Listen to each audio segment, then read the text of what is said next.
Welcome to భూమి sparkles. మనం ఇది స్టాటిస్టిక్స్ సెమ్3కి సంబంధించిన unit 2 important questions.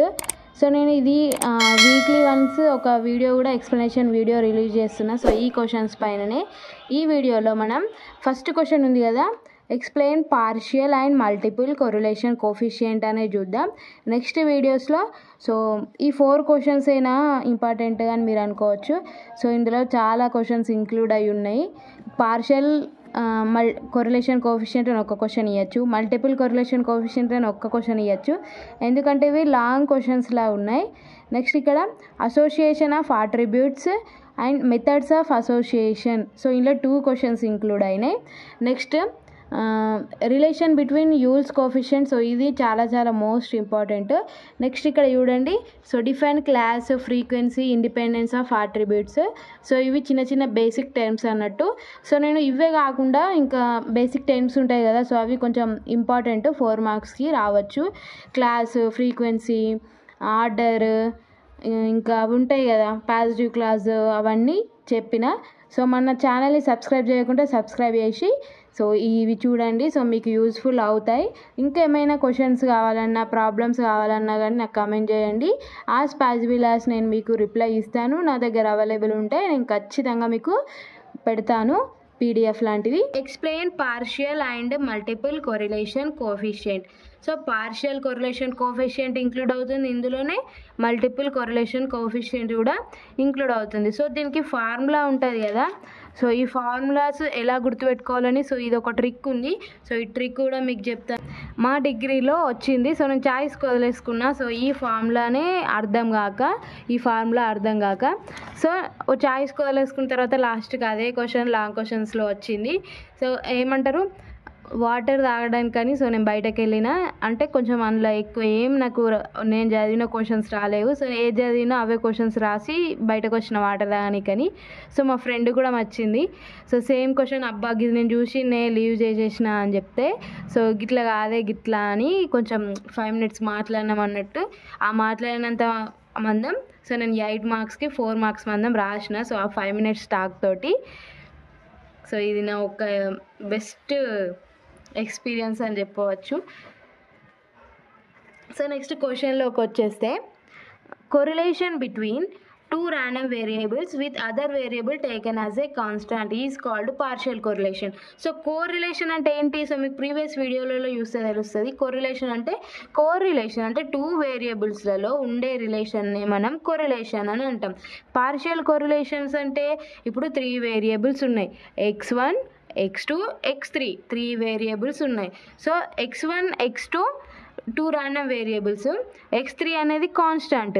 So 2 random variables పైన ఈ కాన్స్టాంట్గా x3 అనేది కాన్స్టాంట్ తీసుకుంటాం కదా, సో ఆ ఎఫెక్ట్ని, ఆ రిలేషన్ని మనం పార్షియల్ కోరిలేషన్ అని చెప్తాం. సో ఇక్కడ r అని రాసిన, x1, x2, x3 are 3 random variables. Influencing of one variable is taken as constant. Then correlation between 2 other variables is called partial correlation. ఇప్పుడు x3 అనేది మనం కాన్స్టెంట్గా తీసుకున్నాం, దీని ఇన్ఫ్లుయెన్స్, దీని ఎఫెక్ట్ అనేది x1, x2 పైన ఉంటుంది కదా. సో కాన్స్టెంట్ తీసుకుంటే x1, x2 పైన ఉన్న ఎఫెక్ట్ వీటి రెండింటి మధ్య, x1, x2 మధ్యలో ఎలాంటి రిలేషన్ అయితే ఉంటుందో ఆ రిలేషన్ని, ఆ కొరిలేషన్ని మనం పార్షియల్ కొరిలేషన్ అని చెప్తాం. సో ఇక్కడ ఒక ఎగ్జాంపుల్ ఇచ్చిన, సో మీకు మంచిగా అర్థమవుతుంది అని చెప్పి. So let take height, weight, age. So height అనేది x1, వెయిట్ అనేది x2, ఏజ్ అనేది x3. సో నెక్స్ట్ కాన్స్టెంట్ తీసుకోవాలి కదా. సో లాస్ట్ ఎలిమెంట్, మల్టిపుల్ కొరిలేషన్లోనేమో సో ఫస్ట్ ఎలిమెంట్ కాన్స్టెంట్గా తీసుకుంటాం, పార్షియల్లోనేమో లాస్ట్ ఎలిమెంట్ కాన్స్టెంట్గా తీసుకుంటాం. ఏజ్ అనేది కాన్స్టాంట్గా తీసుకుంటే, సో ఇప్పుడు హైట్, వెయిట్ అనేది కొంచెం సేమ్గానే ఉంటుంది కదా. సో ఇప్పుడు 18 ఏజ్ ఉన్న వాళ్ళు ఇంత హైట్ ఇంత వెయిట్ ఉంటారు. సో చిన్నపిల్లలు 2 years ఉన్న వాళ్ళు ఇంత హైట్ వెయిట్ ఉంటారు అని. సో ఏజ్ కాన్స్టాంట్గా తీసుకుంటే సో హైట్ వెయిట్ కొంచెం దగ్గరగానే ఉంటుంది కదా. సో అది ఇక్కడ ఎగ్జాంపుల్. ఇంకేమైనా అర్థం కాకుంటే కామెంట్ చేయండి, I will explain you. So next partial correlation coefficient. So let x1, x2 are 3 random variables.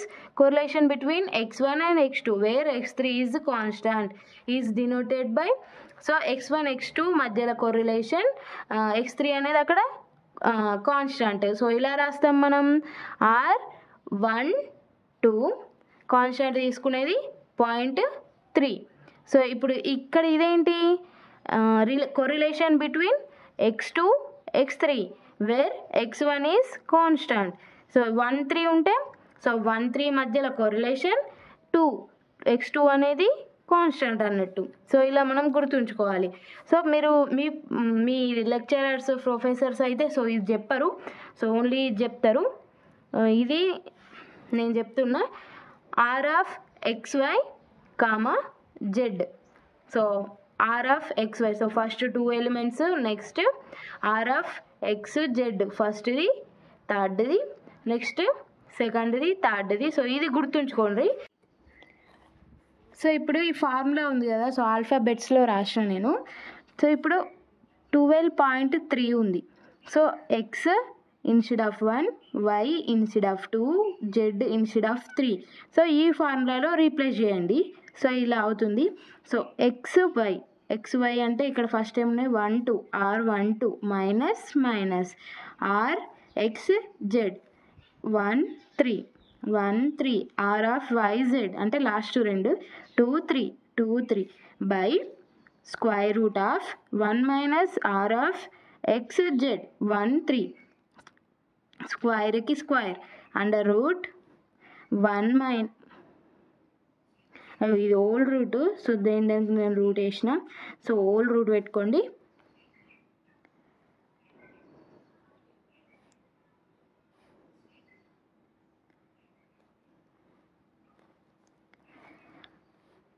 So r of 23.1 ఉంది కదా, సో ఇక్కడ xy 2 3 ఉంది. సో ఇక్కడ 2 3. సో ఇక్కడ x ఇన్స్టెడ్ ఆఫ్ 2 ఉంది, y ఇన్స్టెడ్ ఆఫ్ 3 ఉంది, z ఇన్స్టెడ్ ఆఫ్ 1 ఉంది. So ఇవి రీప్లేస్ చేస్తే సో ఈ ఫార్ములాస్ అయితే, ఈ ఫార్ములాస్ మీకు ఎక్కడ యూస్ఫుల్ అవుతాయని అంటే ప్రాబ్లమ్స్లో యూస్ఫుల్ అవుతాయి. సో అక్కడ మీరు యూజ్ చేయాలి. So next partial correlation coefficient lies between -1 and +1. So ఇది ఆన్సరు.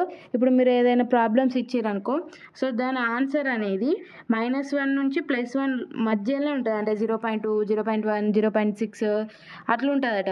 సో మీకు ఇచ్చిన ప్రాబ్లమ్ది 1 కంటే ఎక్కువనో తక్కువనో ఆన్సర్ వస్తే సో అది రాంగ్. దాన్ని కరెక్ట్ చేయండి. లేకుంటే కరెక్ట్ చేసే అంత టైం మీకు లేదు అనిపిస్తే సో 0.1 2 3 వేసేయండి. సో దగ్గర ఆన్సర్ వచ్చిందని చెప్పి కరెక్ట్ వేసేస్తారు. సో మీకు ఈ ఫార్ములా అర్థం కాకపోతే చెప్పండి. సో ఈ స్క్వేర్ రూట్ అనేది ఓల్డ్ స్క్వేర్ రూటు నేను దేని దానికి వేసిన, సో అది కొంచెం మిస్టేక్స్ ఏ లోకం నుండి రాసినో సో ఇట్లా దేని దానికి రాసేసిన. I'm sorry for that. So multiple correlation definition వచ్చేసి the value of one variable is influenced by many other variables. So మీరు పార్షియల్లో చూసుకున్నట్టయితే ఒక్క వేరియబుల్ వాల్యూ సో వేరే అవిట్లని ఎఫెక్ట్ చేస్తుంది. ఇందులోనేమో ఒక్క వేరియబుల్ వాల్యూ వేరే దానివల్ల ఎఫెక్ట్ అవుతుంది. అక్కడ ఎఫెక్ట్ చేస్తుంది, ఇక్కడ ఎఫెక్ట్ అవుతుంది. సో మీరు అది అర్థం చేసుకోగలరు. సో ఇది ఎగ్జాంపుల్ ద్వారా నేను ఎక్స్ప్లెయిన్ చేయడానికి ట్రై చేస్తాను. సో నేను ఫార్మింగ్ అనేది ఎగ్జాంపుల్ తీసుకున్నా. Crop x1 depends on, so crop అనేది సో పంట అనేది దేనిపైన డిపెండ్ అవుతుంది, సాయిల్ ఫర్టిలిటీ. సో భూమి మంచిది అయితేనే మనకు ప్రాఫిట్ బాగా వస్తుంది కదా. నెక్స్ట్ క్వాలిటీ ఆఫ్ సీడ్స్, మంచి విత్తనాలు అయితే మంచిగా వస్తుంది. Next water facilities. సో ఇవి 3 మంచిగా ఉంటేనే సో క్రాప్ కూడా బాగుంటుంది. సో వీటిపైన డిపెండ్ అయింది కదా, దట్స్ వై ఇది మల్టిపుల్ కోరిలేషన్ అన్నట్టు. So multiple correlation coefficient, so ఇది ఎక్కువ వేరియబుల్స్ కూడా ఉంటుంది. So multiple correlation coefficient for 3 variables చూద్దాం. So let x1 x2 x3 are 3 random variables. If you take x1, so ఫస్ట్ది సో రెండిటి పైన సో x2 పైన x3 పైన డిపెండ్ అయింది. So joint effect of x2 x3 of on x1. So ఈ రెండిట్ల joint effect x1 పైన ఎలా ఉంటుంది అనేది ఇది మల్టిపుల్ కోరిలేషన్. పార్షియల్ కోరిలేషన్ ఏమో సో x1 ఎఫెక్ట్ ద్వారా వీటి జాయింట్ రిలేషన్ ఎలా ఉంటుంది అనేది, 2 వేరియబుల్స్ రిలేషన్ ఎలా ఉంటుంది అనేది పార్షియల్ కోరిలేషన్. సో వాటికి మధ్య డిఫరెన్స్ కూడా నేను ఇంకొక వీడియోలో చెప్తాను. సో ఇలా బాక్స్ వేసి డిఫరెన్స్ రాయమంటారు, సో అది కూడా important question. So next R1.23. So ఇది ఒక్కటి ఈ ఫార్ములా గుర్తుంచుకోండి. సో ఈ ఫార్ములా వచ్చేస్తుంది, ఈ ఫార్ములా వచ్చేస్తుంది. సో ఇక్కడ ఏంటి అని చెప్పన్నా, సో ఇప్పుడు 1 2 వచ్చింది కదా, సో 1 2 రాయొచ్చు. ఒకవేళ 2 1 వచ్చింది అనుకో, సో ఇది ఆర్డర్ కరెక్ట్ కాదు కదా, 1 తర్వాతనే 2, దట్స్ వై 1 2 రాయాలి. ఇక్కడ చూడండి 1 2 1 2 1 2 2 3 3 1. సో ఇట్లా అన్నట్టు ఆర్డర్ 1 2 3 ఉంటే 1 2 2 3 3 1. సో 3 1 అంటే కరెక్ట్ లేదు కదా, 3 తర్వాత 1 వస్తుందా, 1 తర్వాత 3 వస్తుందా? సో 1 తర్వాతనే 3 కాబట్టి సో 1 3 ఇలా రాస్తాం. సో ఇందులో అయినా పార్షియల్లో అయినా మల్టిపుల్లో అయినా సో ఆర్డర్ ప్రకారం రాయాలి ఈ నెంబర్స్ అనేవి. సో నెక్స్ట్ కూడా సో 1 2 3, నెక్స్ట్ 2 అనేది కాన్స్టెంట్గా తీసుకుంటే నెక్స్ట్ నెంబర్స్ ఏ ఉంటాయి 1 3. సో 3 1 రాయొద్దా అని అంటే రాయొద్దు. సో ఎందుకంటే 3 తర్వాత 1 రాదు కదా, 1 ఫస్ట్ వస్తుంది, దట్స్ వై ఇట్లా రాయాలి. సో ఈ ఫార్ములా కూడా సో దీన్ని చూసి ఇది రాయొచ్చు. ఎట్లా అంటే ఇప్పుడు 1 దగ్గర 2 ఉంది, 2 దగ్గర 1 ఉంది, 3 దగ్గర 3 ఉంది. సో రీప్లేస్ చేయాలి వాల్యూస్. ఒకవేళ ఆర్డర్లో లేకుంటే ఆర్డర్లో రాయాలి, ఫార్ములాస్ అవుతాయి. సో నెక్స్ట్ ఇవి ప్రాబ్లమ్స్ యూస్ఫుల్ అవుతాయి అన్నట్టు. Formula useful for problems. R12 covariance of x1, x2, sigma x1 sigma x2. R13 covariance of x1 x3, sigma x1 sigma x3. So ఈ ఫార్ములాస్ యూస్ఫుల్ అవుతాయి. సో ఇది చాలా చాలా important questions. So problems కూడా చాలా చాలా రిపీట్ అవుతూ ఉంటాయి. సో నెక్స్ట్ వీడియోలో మనం సెకండ్ క్వశ్చన్ చూద్దాం. సో సెకండ్ క్వశ్చన్ చూసే ముందు బేసిక్ టైమ్స్ ఉన్నాయి కదా ఇందులో, attribute, class definition, positive class, negative class, combination of attributes ఎలా ఉంటాయి, class frequency, order of A class. So ఇవన్నీ నేను నెక్స్ట్ వీడియోలో చెప్తాను.